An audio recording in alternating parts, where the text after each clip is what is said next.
आमचे जे basically loan आसा पळय जे 363 कोटी आशिल्ले ते आतां 240 कोटी लोन उरला. आतां थोड्या बँकांनी कितें केलां, bank of India, IDBI bank, cooperative bank, EDC जे 30% बाकीच्या बँकांनी जे लोन वेवर दिला ते तेंच्यांनी दिवना. आमी गव्हर्मेंटाक रिक्वेस्ट कितें करताले की तुमी तेंचेर प्रेशर घाला आनी तांकांय 30% वेवर दिवपा लायात. नाल्यार ते दिना, तांकां जायना दिवपाक जाल्यार तांकां तुमी रिइम्बर्स करात. कोऑपरेटिव्ह बँकान जर दिवपाक जायना, ओके, थोड्या कोऑपरेटिव्ह बँकांची क्षमता ना दिवपाची वेवर, जाल्यार त्यांनी तांकां असिस्टन्स दिवपाचो आनी तांकां रिइम्बर्स करपाचें. आमच्या खातीर न्ही, तेंच्या खातीर, कित्याक cooperative banks also have to survive and cooperative bank belongs to us, so they have to give assistance to them and they will then give assistance to us. So all the bank, all the borrowers आसता पळय, बँकाचे borrowers आमचे दोनी आसा पळय, ते will come on one level. ते जातकूच what is the loan to be taken over, because जेन्ना तुका ते 30% वेवर मेळटा that you are eligible only if you are arranging the balance 70%. आता गेल्या 3 वर्सान आमचे पयशे, आमची परिस्थिती इतली खालावल्या की आमच्या कडेन पयसो ना 70% अरेंज करपाक. आमचे लोन सगळ्यांचे NPA जाल्या. तुका दुसरी कोण बँक लोन दिवची ना to give the close the loan accounts.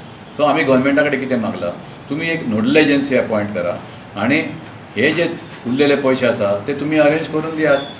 आणि गव्हर्मेंट जर गॅरंटी दीत आणि गव्हर्मेंटाचे लिमिट, गॅरंटीचे लिमिट वाडयला, they are taken it up to 1500 crores. So let them give a money, give the guarantee to the what you call nodal agency. Nodal agency will arrange the funds.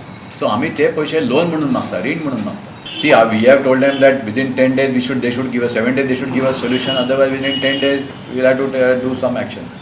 We'll have to stop all the badges operation. SERFACI Act म्हणटा पळय, it is only for willful default. Now what they have done, using that act, they have taken an action on a member and put him out of the house, which is not a right thing to do. Which is our fundamental right is for survival, Article 226. It gives us a right to survive in this country. And this, if this is not done, it will be an injustice to us. This is what we are feeling.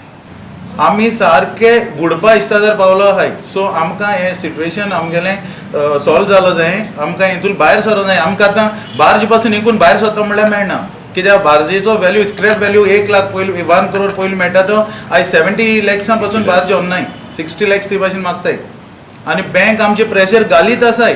आमी गव्हर्मेंटाक बरयत आहाय, गव्हर्मेंटान पासून बँका letter घायल जाल्यार bank कशी आयकपाक तयार ना. सो हे आमचे गव्हर्मेंटान इंटरफियर जावन हे आमचे प्रॉब्लेम सॉल्व करपाचे. हे 2 इश्यू आमगेले मेन आहाय, 30% वेवर ऑन प्रिंसिपल आनी टेक ओवर.